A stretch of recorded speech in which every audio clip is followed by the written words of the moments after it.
오늘 우리에게 주시는 하나님 말씀 에스겔 43장 1절에서 9절 말씀입니다. 에스겔 43장 1절에서 9절 말씀. 그 뒤에 그가 나를 데리고 동쪽으로 난 문으로 갔다. 그런데 놀랍게도 이스라엘 하나님의 영광이 동쪽에서부터 오는데 그의 음성은 많은 물이 흐르는 소리와도 같고 땅은 그의 영광의 광채로 환해졌다. 그 모습이 내가 본 환상 곧 주님께서 예루살렘 도성을 멸하러 오셨을 때의 본 모습과 같았으며 또 내가 그발 강가에서 본 모습과도 같았다. 그래서 내가 얼굴을 땅에 대고 엎드렸다. 그러자 주님께서 영광에 쌓여서 동쪽으로 난 문을 지나 성전 안으로 들어가셨다. 그때 주님의 영이 나를 들어올려 안뜰로 데리고 갔는데 주님의 영광이 성전을 가득 채웠다. 그 사람이 내 곁에 서 있는데 나는 성전에서 들려오는 소리를 들었다.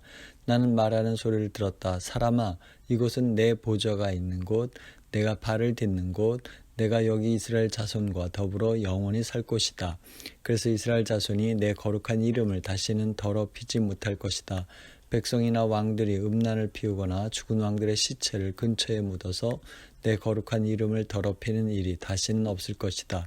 그들의 왕궁의 문지방을 내 성전의 문지방과 나란히 만들고 그들의 문설주를 내 성전의 문설주와 나란히 세워놓아 나와 왕들 사이에는 벽 하나밖에 없도록 만들었다. 그들이 저지른 역겨운 일들로 내 거룩한 이름을 더럽혀 놓았기 때문에 내가 내 분노로 그들을 멸망시켰다. 그러나 이제 그들은 음란한 행실을 멀리하고 시체들을 내 앞에서 치워버려야 할 것이다. 그러면 내가 그들과 더불어 영원히 살겠다. 아멘. 여러분 심폐소생술에 대해서 들어본 적 있을 거예요. 어떤 이유로든지 모든 심장을 다시 뛰게 만드는 것이 심폐소생술이지요. 이게 참 타이밍이 중요하다고 하죠.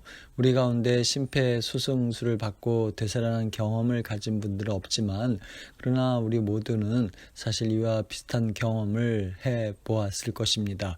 사실 우리는 모두가 죄의 노예였잖아요. 주님의 은혜로 말미암아 죄의 종에서 벗어나서 이제 주님의 자녀로 다시 살게 되었는데 저는 이것이 바로 영적인 심폐소생이라고 생각을 합니다. 이 시간 축복합니다. 우리 모두 주님의 십자가 보혈의 은혜로 다시 살게 된 이 놀라운 은혜를 찬양하며 감사드리며 살아가는 은혜가 있어야 하겠습니다. 이렇게 감사라고 하는 것은요, 하나님께서 우리에게 행하신 은혜를 기억하고 우리 사람이 주님께 돌려드리는 마땅한 반응이 있잖아요. 그러니까 우리가 어떻게 건성으로 하겠습니까? 어떻게 빈 마음으로 감사를 드릴 수 있겠어요? 그럴 수 없는 것이잖아요. 그러니까 감사에 있어서 가장 중요한 점이 뭐냐면 얼마나 많은 물질을 하나님께 드리느냐, 그것이 아니라 우리의 진실한 마음을 드리는지에 있다는 거예요. 시편 50편 23절에 감사하는 마음으로 제물을 바치는 사람이 나에게 영광을 돌리는 사람이니 올바른 길을 걷는 사람에게 내가 나의 구원을 보여 주겠다 그랬습니다. 에스겔이요, 성전으로 들어오시는 하나님 환상을 보았잖아요. 그때 그의 마음은 어땠겠습니까? 감사로 가득 찼을 거예요. 왜냐하면 이스라엘 백성의 죄 때문에 하나님은 성전을 떠나셨었거든요. 그런데 이제 다시 성전에 오셨기 때문이죠. 죄악을 일삼는 그 이스라엘 백성들, 그것을 못마땅하게 여기고 더 이상 관계하지 않겠다며 연락처를 아예 끊으시고 성전을 떠난 그 하나님께서 이제 다시 돌아온 거예요. 이게 왜 감사한 일입니까? 그것은 모세가 잘 보여주는데요. 모세는 고향이 이집트잖아요. 이스라엘 사람들이 이집트에서 종살이하고 있었을 때 유대인 가정에서 태어났죠. 인구 억제 정책에도 불구하고 히브리 사람들은 인구 숫자가 늘어나자 이집트 왕이 극악한 조처를 취합니다. 곧 이스라엘 가정에서 아들이 태어나면 물에 던지라고요. 왕의 명령이 그러니 어쩔 수 없이 따라 했겠죠. 그래도 여러분, 살아있는 갓난아기를 어떻게 물에 던질 수 있겠어요. 그래서 대부분 아기를 그 갈대 바구니에 담아서 물가에 흘려 보냈을 것입니다. 모세의 어머니도 다른 여인들처럼 아기 모세를 갈대 바구니에 담아 두었겠지요.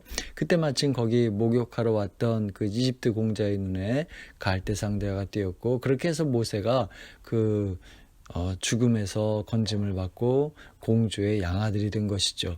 당시 최고의 나라에서 그래서 최고의 좋은 교육을 받고 자랐습니다.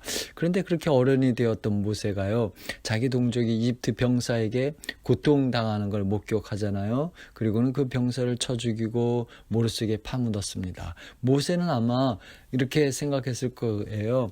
자기가 동족을 도와줬으니 이스라엘 백성들인 동족, 자기 민족이 자기를 지지하고 따를 것이다. 그런데 실상은 그렇지 않았지요. 그들은 모세가 이집트 병사를 죽인 것을 경찰에 고발을 합니다. 그래서 살인범으로 지목된 모세는 살기 위해서 그곳을 떠나야 했죠.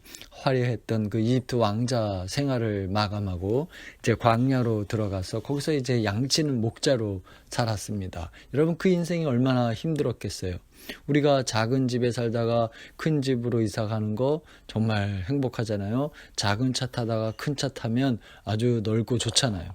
그런데요, 반대로 큰 집 살다가 작은 집 가는 거는 이게 힘든 일도 이만저만이 아닙니다.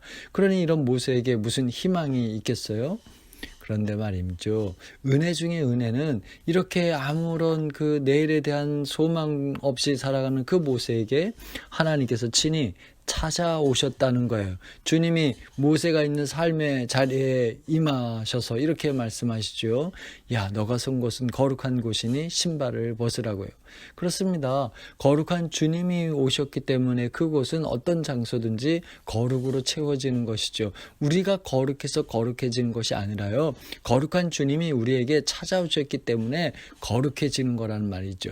에스겔이 하나님이 성전에 들어가시는 그 환상을 보고 그 성전이 영광으로 가득 찬 걸 느꼈어요. 그러니 얼마나 가슴이 뛰며 벅찼겠습니까?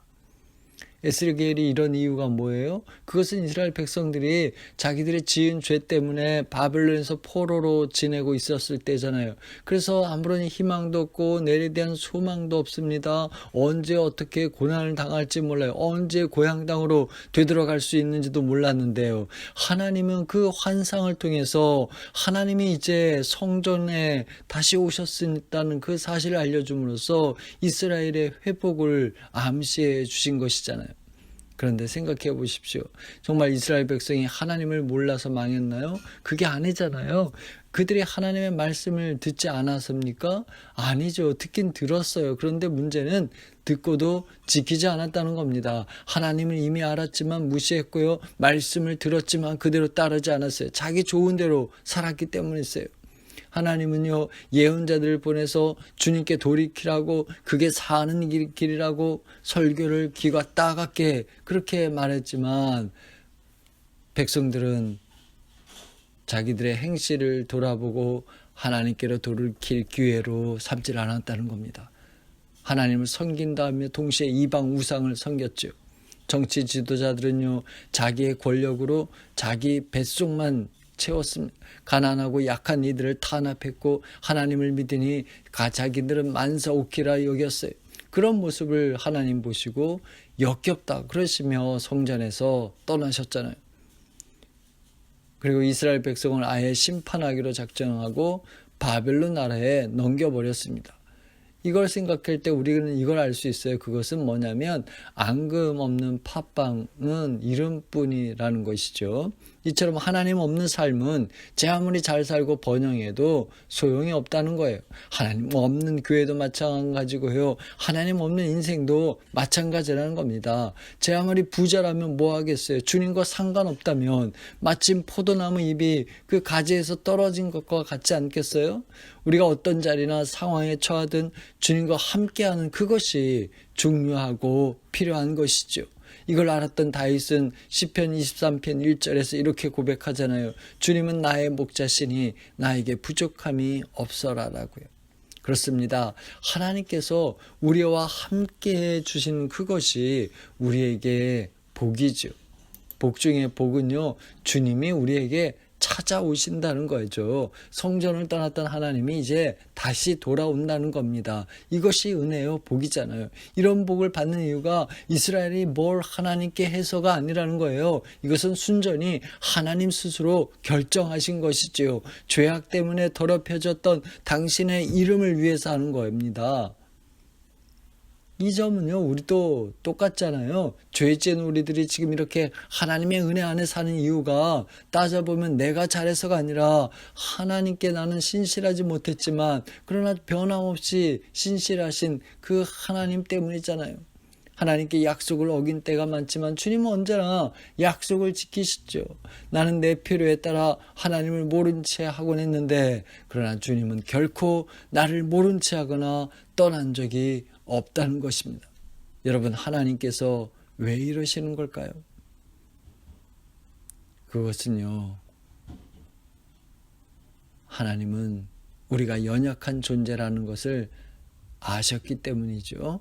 주님이 찾아오시지 않으면 살 수 없는 존재가 바로 우리라는 사실을 아셨기 때문에 찾아오셨고 건져주신 것이죠. 하나님께서 이러신 이유가 뭡니까? 그것은 우리는 하나님께 소중한 존재이기 때문이죠. 여러분, 만일 우리가 하나님께 아무것도 아니었다면 하나님께서 왜 당신의 아들을 십자가에 달려 죽게 하셨겠어요? 하나님이 우리를 잘 몰라서가 아니라는 거예요. 우리가 죄인인 걸 아시고 자격 없는 것을 아시지만 그래도 당신의 목숨을 내놓을 만큼 우리를 사랑하시기 때문이라는 것입니다. 로마서 5장 8절에 우리가 아직 죄인 되었을 때 그리스도께서 우리를 위하여 죽으심으로 하나님께서 우리에게 대한 자기의 사랑을 확증하셨느니라 그랬어요. 그렇습니다.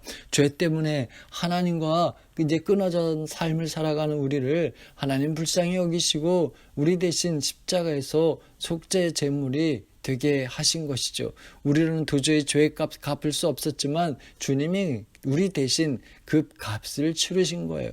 그래서 누구든지 주님 예수 그리스도를 믿는 사람은 영생을 얻을 거요, 하나님께로 가는 길을 열어놓았죠. 죄 때문에 도저히 하나님의 자녀로 살아갈 수 없다고 하나님 나라를 들어갈 수 없었지만 그런 나를 찾아오셔서 당신의 생명을 내어놓았다는 것입니다. 이게 바로 십자가 은혜고 십자가 사랑이에요. 그러니 이 사실을 안다면, 이걸 믿는다면 우리는 하나님께 우리의 온 마음을 다해서 감사하며 살 수 있는 것입니다. 오늘 우리는 함께 얼굴을 보고 한 자리에 모여 예배를 드리지 못하지만 어김없이 추수 감사 주일로 드립니다.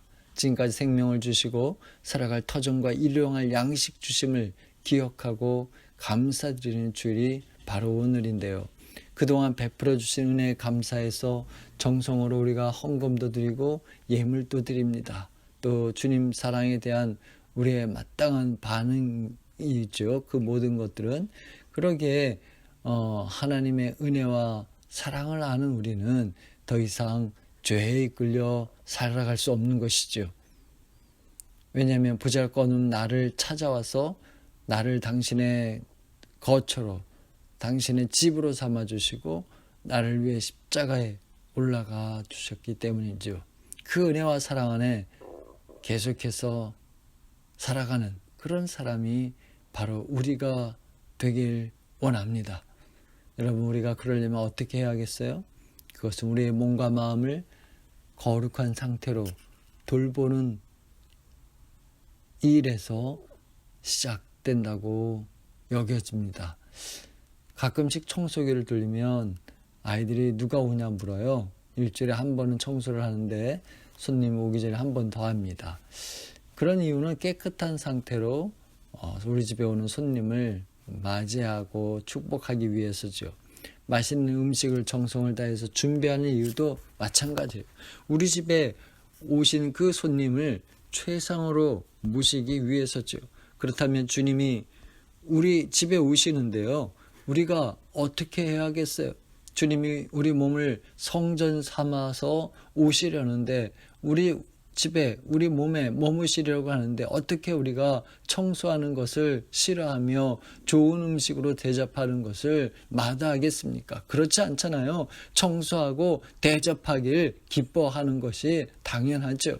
그런데 여기서 생각해 보면요, 우리 집에 오는 손님은 기껏해야 한나절 이렇게 있다가 가잖아요. 하지만 주님은요, 우리한테 찾아오실 때 한나절 이틀 이렇게 머물다 가실 거 아니라 영원토록 머물기 위해 오신다는 거예요. 그러니 나를 날마다 정결한 상태로 거룩한 사람으로 만들어야 하지 않겠습니까? 그저 한 시간만 그런 척하는 게 아니에요. 우리가 예배당에 나와서 그렇게 그런 척하면 지낼 수 있어요. 그런데요, 그게 오래가지 못하잖아요.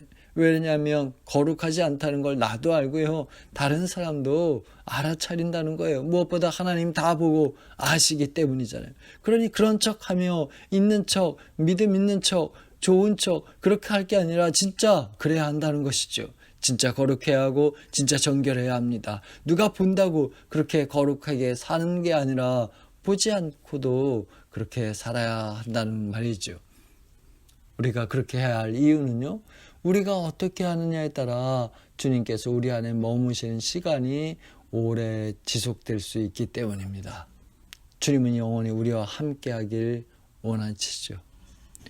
7절에 보면 영원히 살 곳이라고 9절에 영원히 살겠다 그랬어요. 그런데 여기엔 조건이 있다는 거예요. 그것은 주님이 보시기에 역겨운 일들과 주님 이름을 더럽히는 일들을 더 이상 하지 말아야 한다는 것이죠.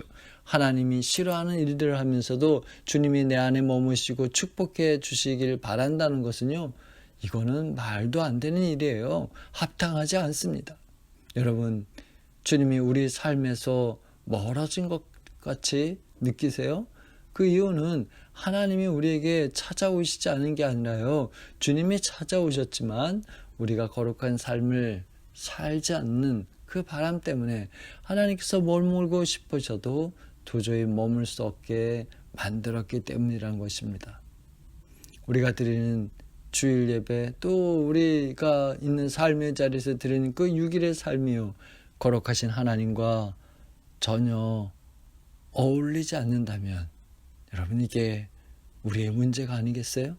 그러니 이제 정신을 차려야겠습니다. 지금 내 상황은 어떠한지 한번 보십시다. 우리 삶의 모습이 살아계신 하나님께서 머무실 수 있게 해야 하잖아요.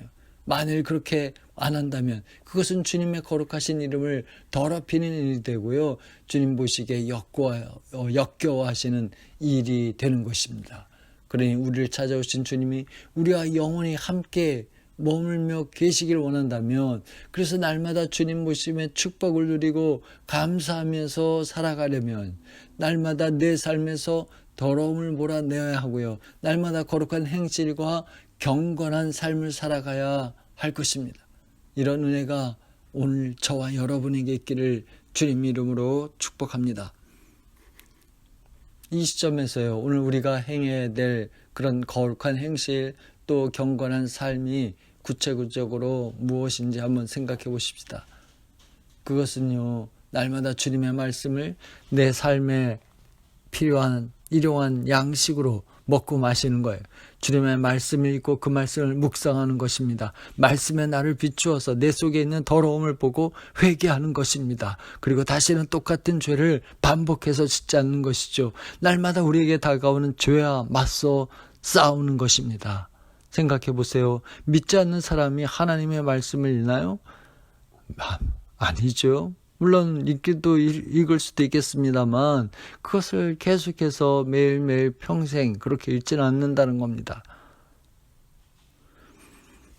하나님의 말씀을 읽고 하나님의 말씀 따라 살려고 하는 사람은요, 믿는 사람이에요. 믿는 사람이 하나님을 섬겨요. 믿는 사람이 하나님께 헌금을 드리는 거예요.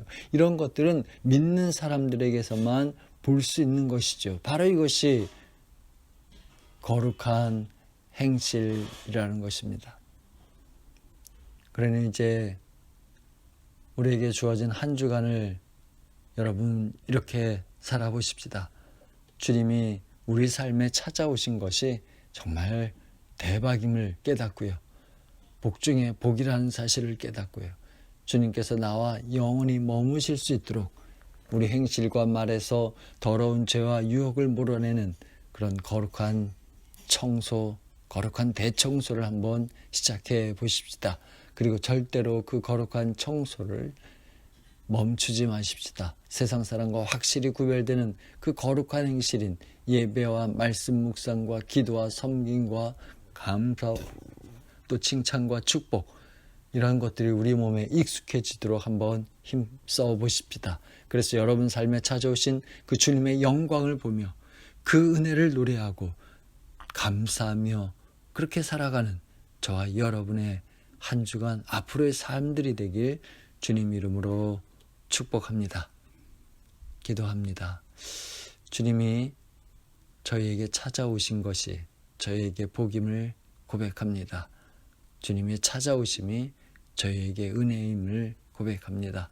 주님 오늘도 저희를 성전 삼아 찾아오셔서 저희를 주님의 영광을 보고 주님을 기뻐 찬송하며 주님께 감사로 드리며 살아가는 은혜를 허락하여 주옵소서. 예수님 이름으로 기도합니다. 아멘. 지금 우리 주 예수 그리스도의 은혜와 하나님 아버지의 사랑하심과 성령의 인도하심이 연약한 우리를 당신의 성전 삼아 영원토록 머무시길 바라셔서 찾아오시는 그 하나님의 은혜와 사랑을 깨닫고 날마다 주님이 내 안에 머무실 수 있도록 거룩한 행실로 나를 지키고 나를 돌보며 내게 다가오는 더러운 죄악과 유혹과 말서 싸우는 그런 영적 전쟁을 하겠노라 다짐한 성도들 머리 위에 가정과 자녀들 위해 기억과 학업이 영원히 함께하기를 간절히 축원합니다. 아멘.